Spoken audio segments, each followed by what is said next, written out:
My name is Gita.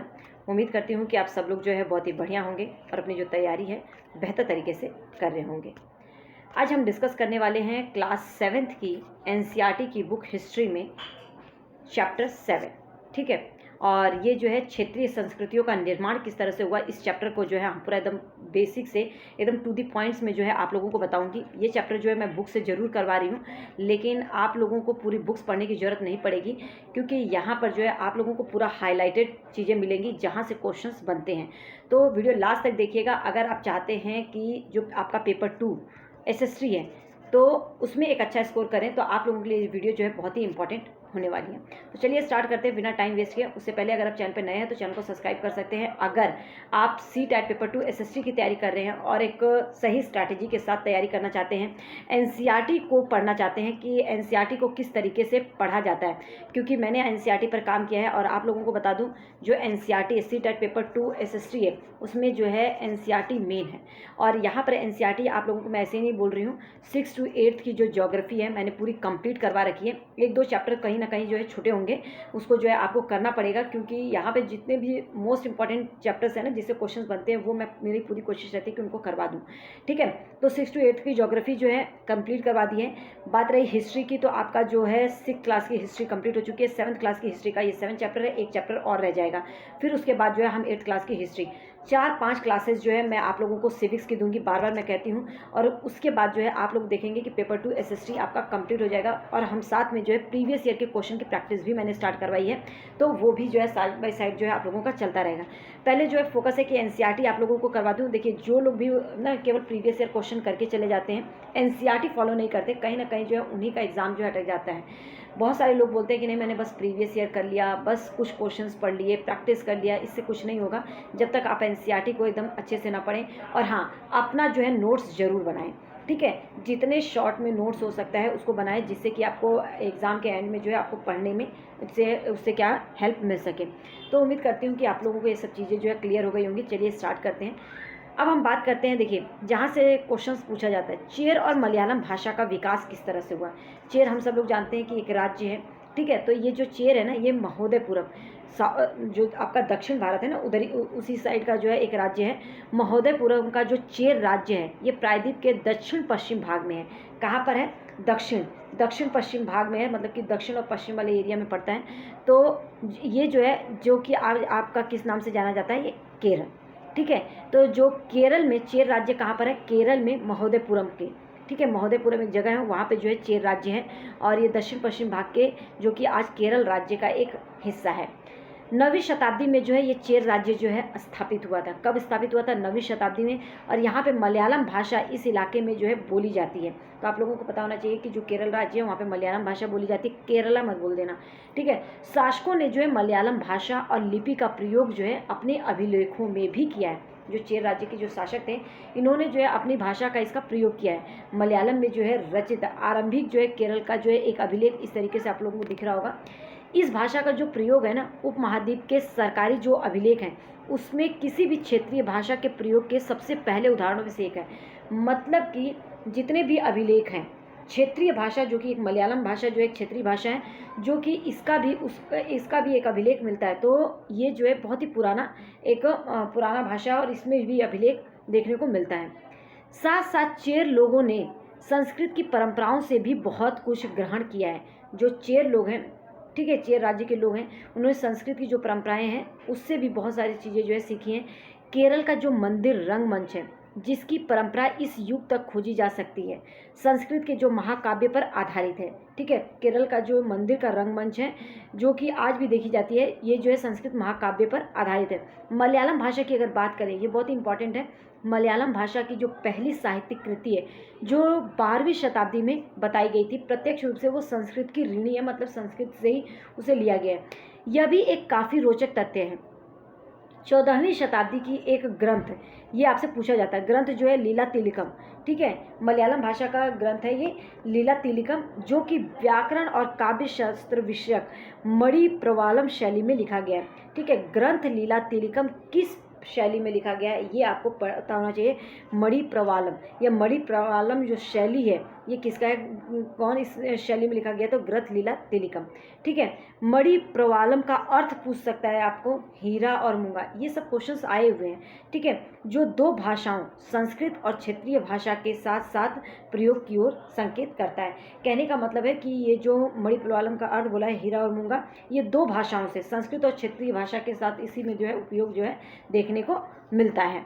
ठीक है, अगर हम बात करें आगे, शासक जो थे, शासक और जो धार्मिक परंपराएं थी जैसे कि जगन्नाथी संप्रदाय, ठीक है, इनके बारे में देखेंगे। तो जगन्नाथ जो है पूरी जो है कहाँ पे, उड़ीसा में जगन्नाथ का संप्रदाय, जगन्नाथ का शाब्दिक अर्थ होता है दुनिया का मालिक। ये भी क्वेश्चन पूछा गया है। तो पूरी जो है उड़ीसा में जगन्नाथ से लिया गया है, जगन्नाथ पुरी। ठीक है, तो उड़ीसा में जगन्नाथ का संप्रदाय और जगन्नाथ का जो शाब्दिक अर्थ होता है दुनिया का मालिक, जो कि विष्णु का पर्यायवाची है। जगन्नाथ शब्द जो है ये किसका पर्यायवाची है, विष्णु का। जगन्नाथ की जो प्रतिमा है, ठीक है, जो जगन्नाथ की प्रतिमा है ये जो है स्थानीय जो जनजाति लोगों द्वारा जो है बनाई गई है। इस जिससे कि तात्पर्य निकलता है कि जो जगन्नाथ हैं जो कि विष्णु के एक अवतार माने जाते हैं, ये जो है स्थानीय देवता थे। जगन्नाथ भगवान स्थानीय देवता थे, आपको पता होना चाहिए क्योंकि स्टेटमेंट में पूछ सकता है, जिन्हें आगे चलकर विष्णु के रूप में मान लिया गया। ठीक है, 12वीं शताब्दी में जो गंग वंश के एक अत्यंत प्रतापी राजा अनंत वर्मन ने पुरी में पुरुषोत्तम जगन्नाथ के लिए एक मंदिर बनवाने का निश्चय किया। याद रखिएगा, राजा अनंत वर्मन, पूछ सकता है किस वंश के थे, तो गंग वंश के। तो गंग वंश के जो हैं जिन्होंने जगन्नाथ के लिए एक मंदिर बनाने के सोचा, वो किस वंश के राजा थे, अनंत वर्मन, तो गंग वंश के थे।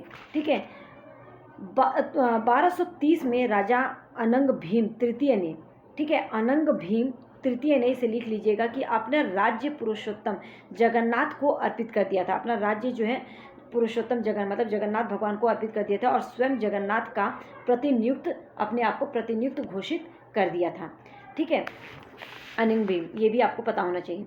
आगे अगर हम बात करें तो देखिए, उड़ीसा को जो वहाँ के शासक थे, ये शासक थे, इन्होंने जो उड़ीसा को जीता, मुगल, मराठा और अंग्रेजी ईस्ट इंडिया कंपनी सब ने इस मंदिर पर अपना नियंत्रण स्थापित किया है, जो जगन्नाथ है। ठीक है, स्थापित करने का प्रयत्न किया।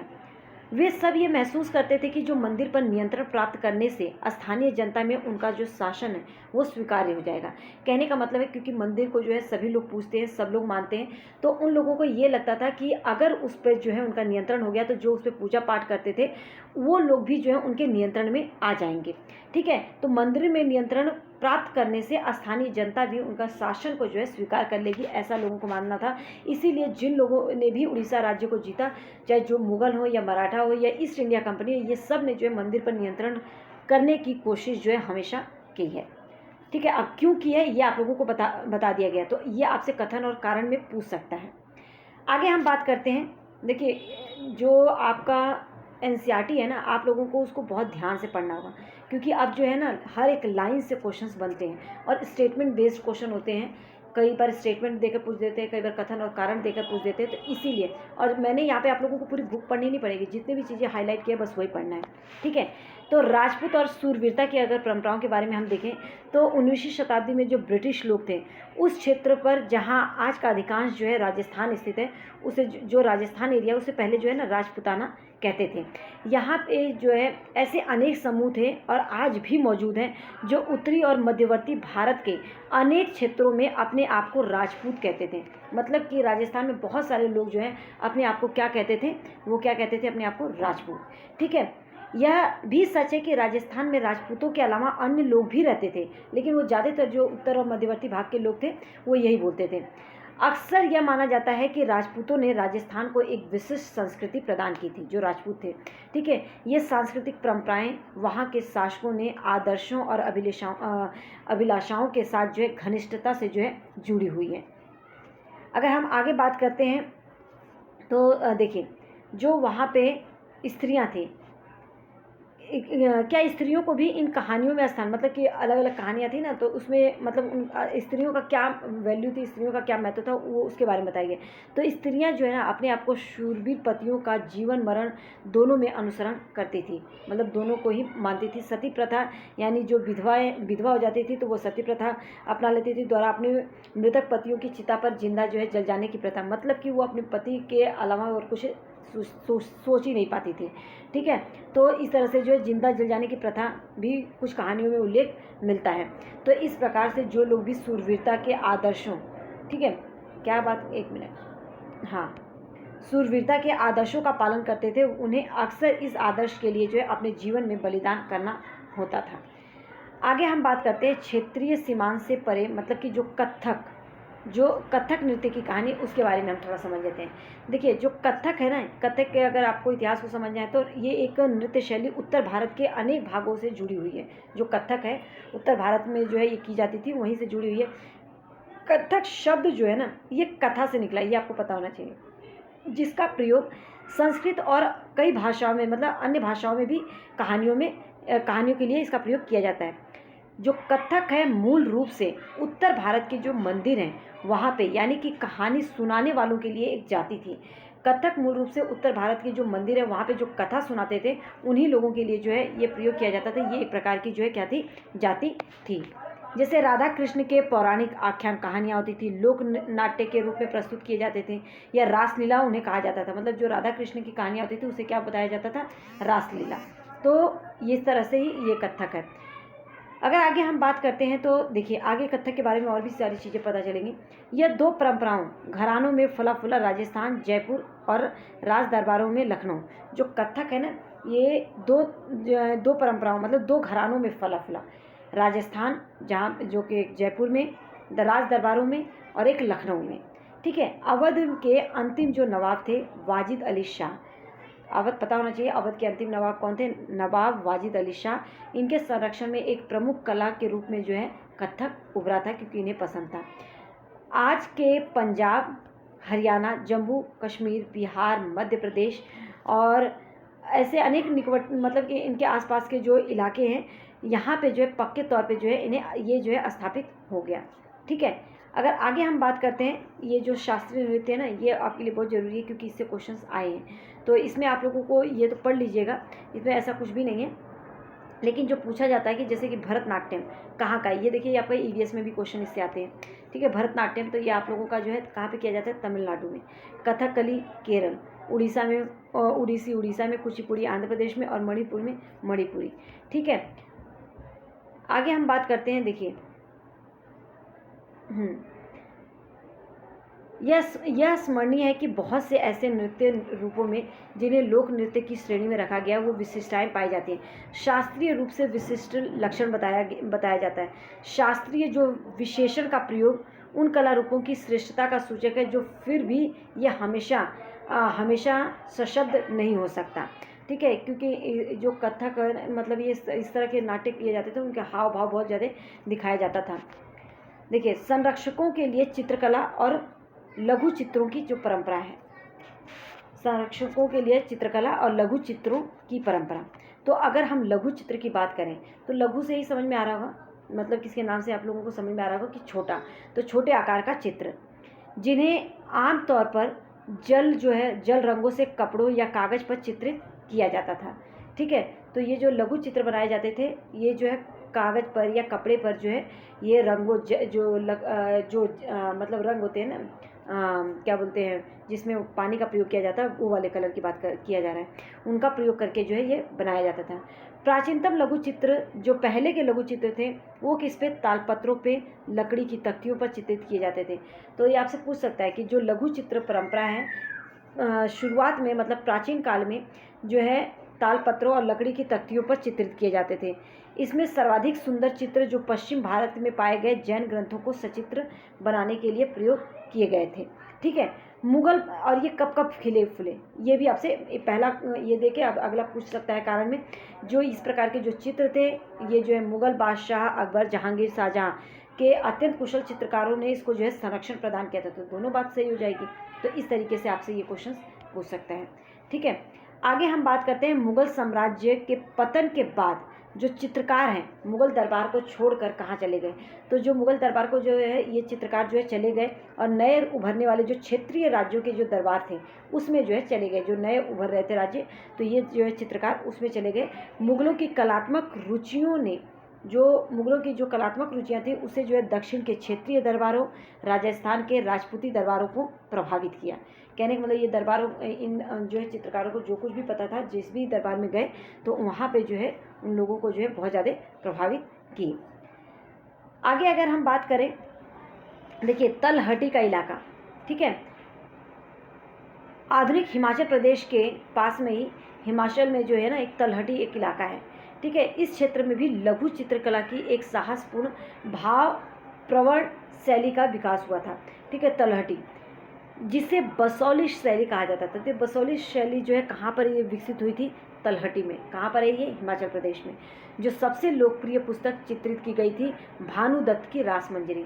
तो बसौली शैली में मतलब कि अगर पूछा जाए भानुदत्त की रासमंजरी किस शैली में जो है किस शैली में चित्रित की गई थी, तो आपको पता होना चाहिए बसौली शैली। तो ऐसे ही क्वेश्चंस बनते हैं, छोटे छोटे क्वेश्चंस जो है इस तरीके से जो है आपसे पूछे जा सकते हैं।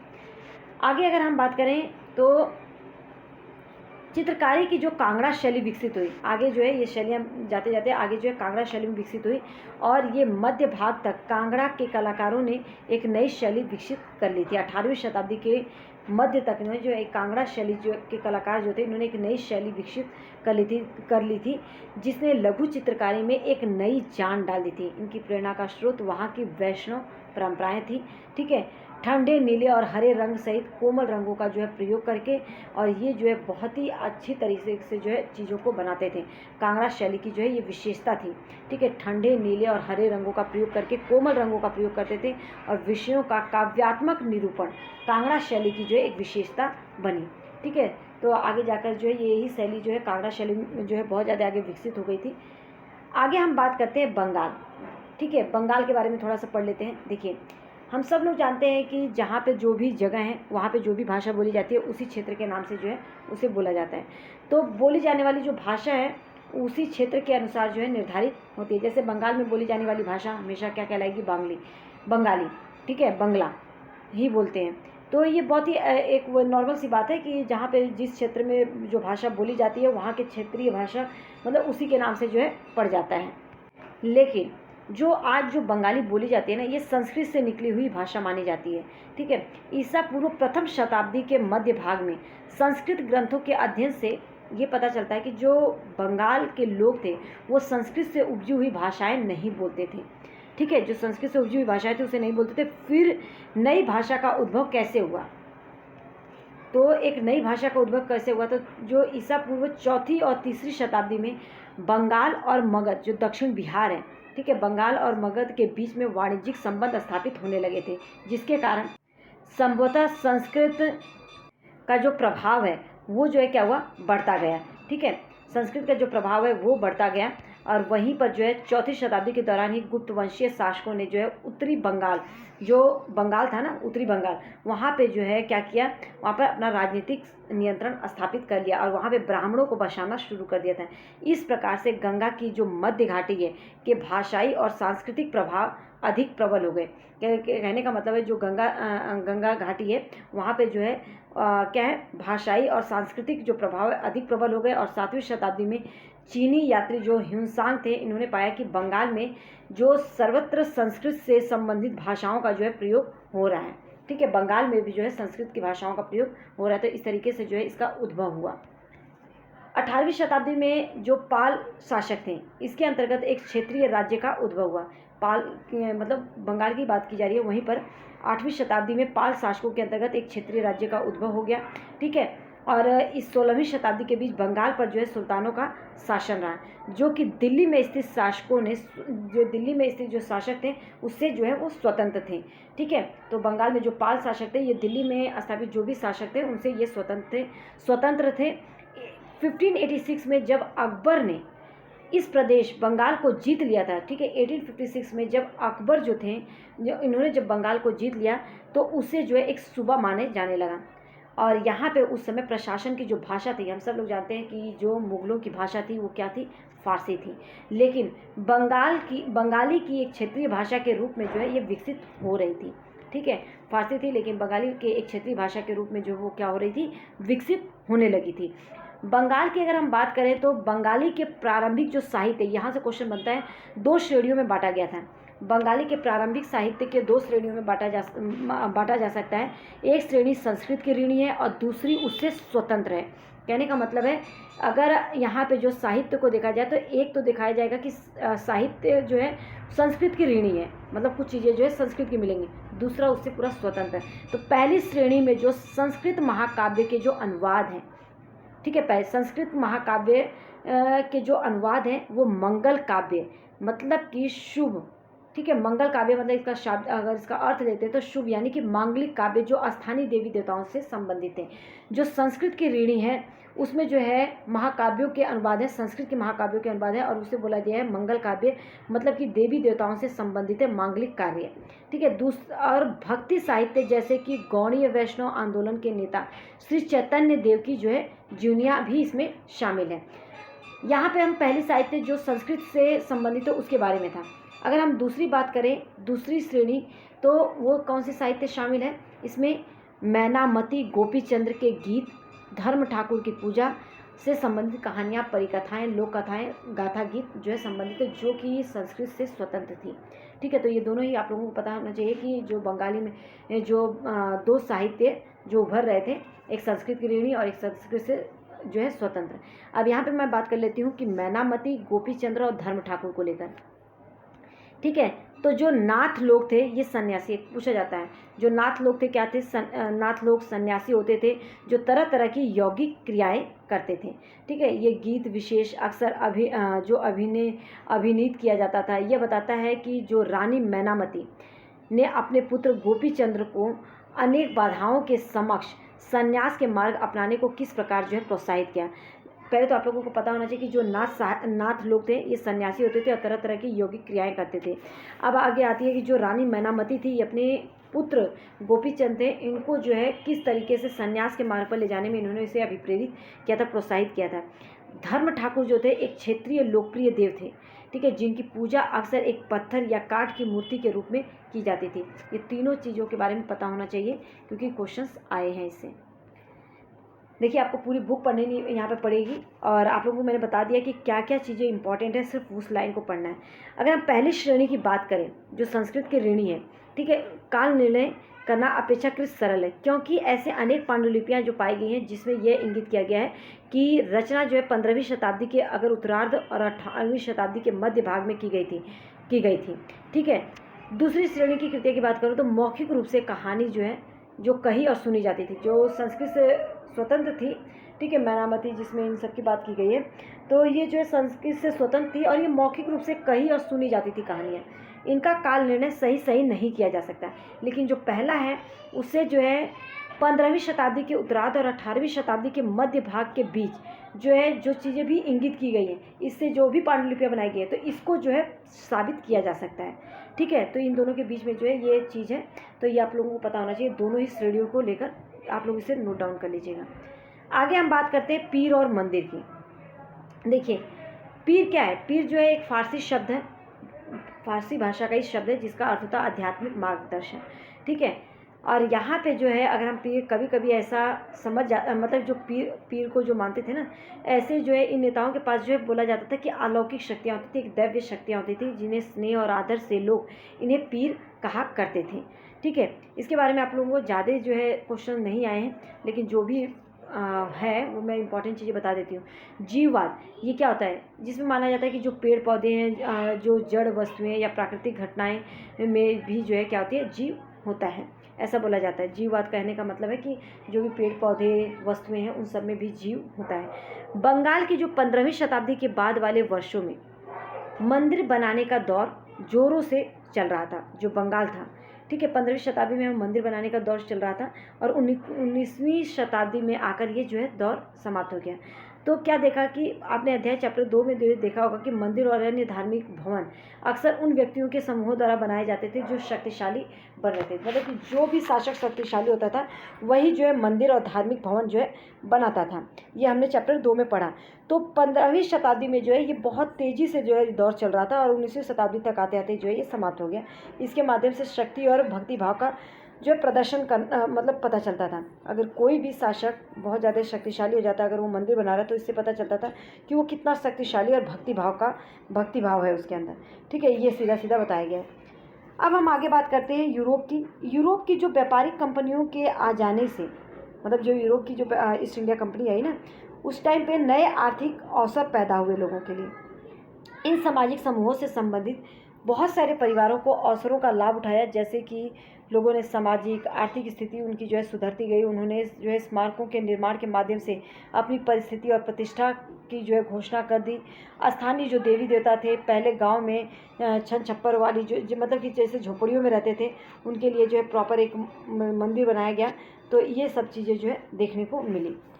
मंदिरों की जो शक्ल या आकृति थी बंगाल की जो है छप्पेदार झोपड़ियों की तरह, दो चाला का मतलब तो 2 छतों वाली, चौचाला का मतलब होता है 4 छतों वाली। ये भी कई बार क्वेश्चन पूछा गया है, ठीक है, वैसी होती थी।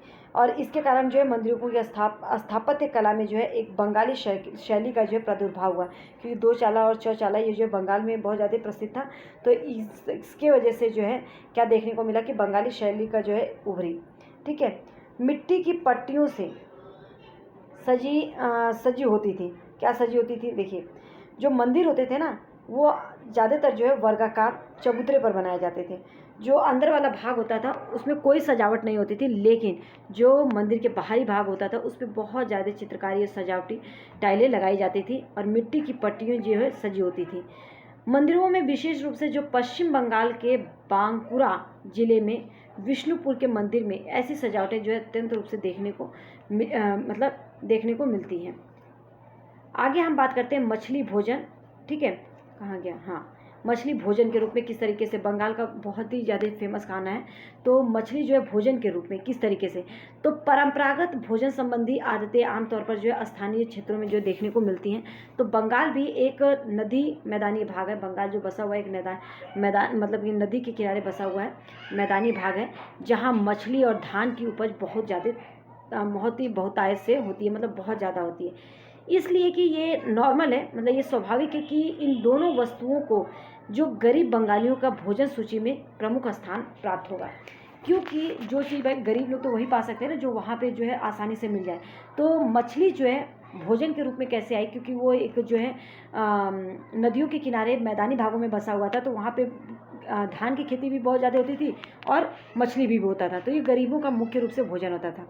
मछली पकड़ना वहाँ का प्रमुख धंधा बन गया, मछली बेचना लोगों का काम बन गया। मछली साहित्य में, बंगाली साहित्य में मछली का स्थान पर जो है उल्लेख मिलता है, इसीलिए, ठीक है। ज़्यादा और क्या होगा, मंदिरों और बौद्ध विहारों के दीवार जो थे वहाँ पे जो मिट्टी की पट्टियाँ लगी हुई थी उनमें भी मछलियों को साफ करते हुए तथा टोकरियों में भरकर बाजार ले जाते हुए दर्शाया गया, जिससे ये पता चलता है कि मछली जो है उन लोगों के जीवन में कितना महत्वपूर्ण स्थान रखती है, ठीक है। तो ये तो पूरे चैप्टर के बारे में था, और आप लोगों को बता दो इससे ज़्यादा कुछ भी नहीं आता है, और जितने भी हाईलाइटेड पॉइंट्स हैं ना, केवल आपको वो करना है, पूरी बुक पढ़ने मत बैठ जाना, ठीक है। अगर पूरी बुक पढ़ना है तो मुझे कमेंट में करके बता दीजिएगा कि आप अपने से पढ़ सकते हैं, मैं आगे नहीं कराऊंगी। और आगे जो है आप लोगों के जो चैप्टर्स मिलेंगे ऐसे ही मैं हाईलाइट करके बहुत ही, क्योंकि आप हमारे पास ज़्यादा टाइम नहीं है, तो कोशिश रहेगी कि इस तरीके से आप लोगों को दे दूँ। जहाँ पे जो है नोट्स बनाने की ज़रूरत पड़ेगी तो वो भी आपको कंटेंट रेडी करके मैं दूँगी। बस जुड़े रहिए, कीप सपोर्ट। और आप लोगों के जो PYQ है, previous year question paper plus pedagogy, इसकी भी साइड बाय साइड क्लासेस जो है चलती रहेंगी। बस थोड़ा सा टाइम दीजिए एंड कीप सपोर्ट। आप लोगों को बेस्ट स्टडी मटेरियल मैं प्रोवाइड करने की कोशिश करूँगी। अगर आप सेल्फ स्टडी कर रहे हैं तो आप लोगों को जो है यहाँ पर CTET के रिगार्डिंग जो है टिप्स एंड ट्रिक्स पता चलेंगे, सही गाइडेंस मिलेगा, और कोई भी टीचिंग एग्जाम से रिलेटेड जो इन्फॉर्मेशन होती है ऑथेंटिक, वो आप लोगों को अपडेट मिलेगी। तो thanks for watching, all the best. Last में जो है ये आप लोगों का जो बृहद धर्म पुराण जो है, जो बंगाल में रचित 13वीं शताब्दी का एक संस्कृत ग्रंथ था, यह स्थानीय ब्राह्मणों के लिए जो है कुछ खास किस्मों की मछलियों खाने की जो है अनुमति देता है, जहाँ पे ब्राह्मण भी जो है मछली खाते हैं, ठीक है। तो यही इसके बारे में बताया गया है और कुछ खास नहीं। तो अच्छे से कर लीजिएगा। उम्मीद करती हूँ ये वीडियो आप लोगों के लिए इन्फॉर्मेटिव रहेगी। All the best.